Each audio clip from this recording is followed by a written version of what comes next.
Hi, welcome back. You're watching Business Lunch. Now, we learned from sources that the GST Council will meet in the second week of June to discuss the COVID-19 impact. And Timsy, my colleague, is here to line up the details. Timsy. Well, as you rightly said, government sources are indicating that the government is planning to hold next GST Council meeting in the second week of June. The last meeting which took place on March 14. Immediately after that, Finance Minister in her address did say that all states were wanting to discuss the impact of COVID-19, for which she would want to keep a separate meeting.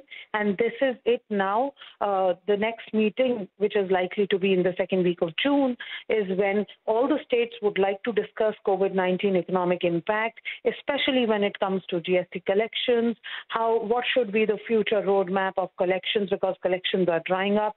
As we know, the economic activity has taken a severe hit because of the lockdown.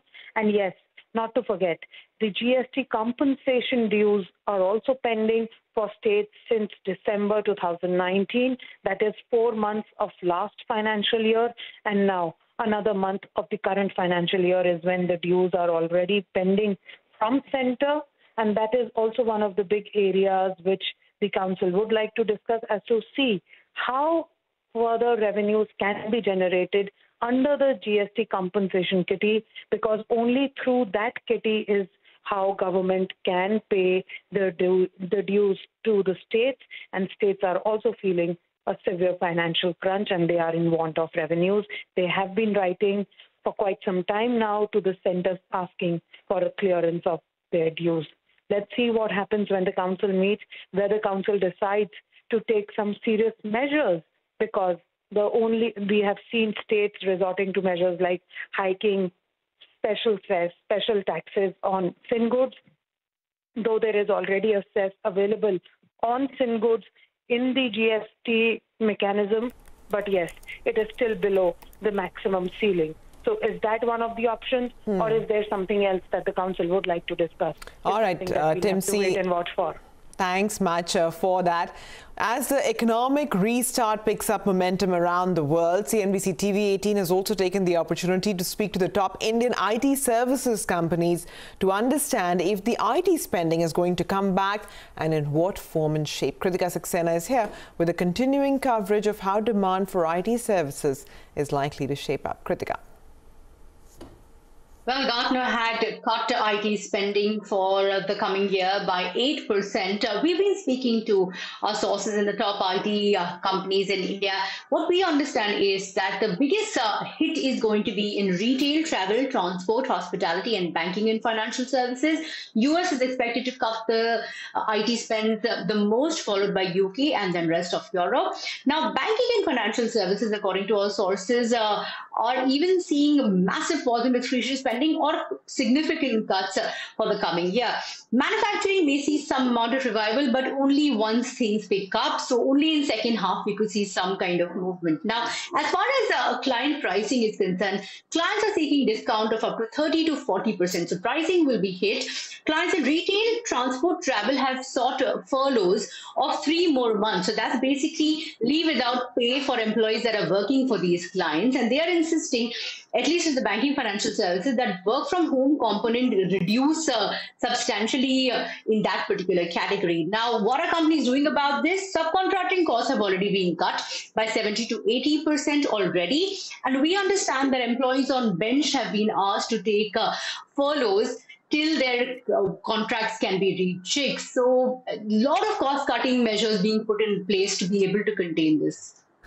Kritika, thanks very much for that. Let's talk about the ongoing heat wave conditions in central and north India.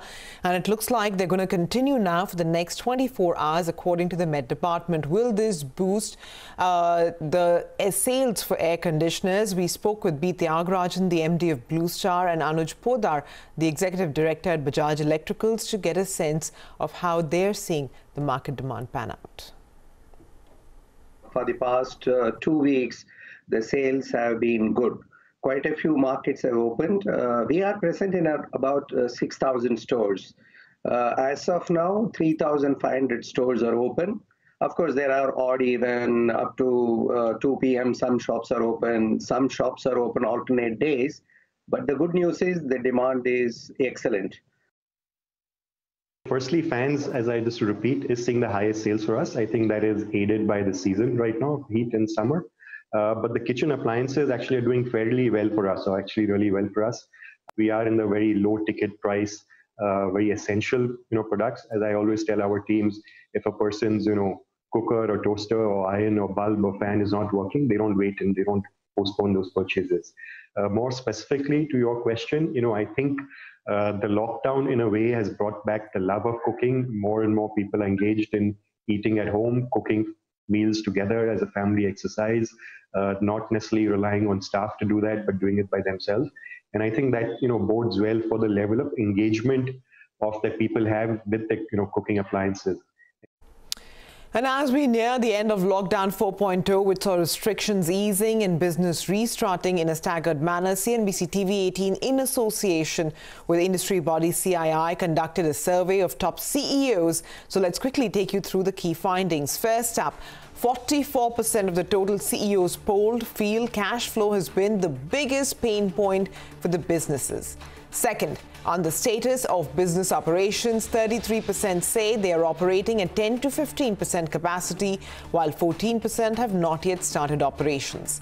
And finally, 60% expect demand recovery only by October, while 10% expect it to be as early as next month. That's June itself.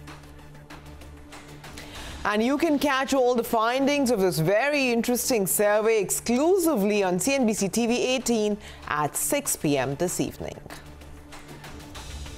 A quick break. On the other side, we'll tell you noted economist Kaushik Basu's take on the lockdown and the road ahead for the Indian economy. Stay tuned.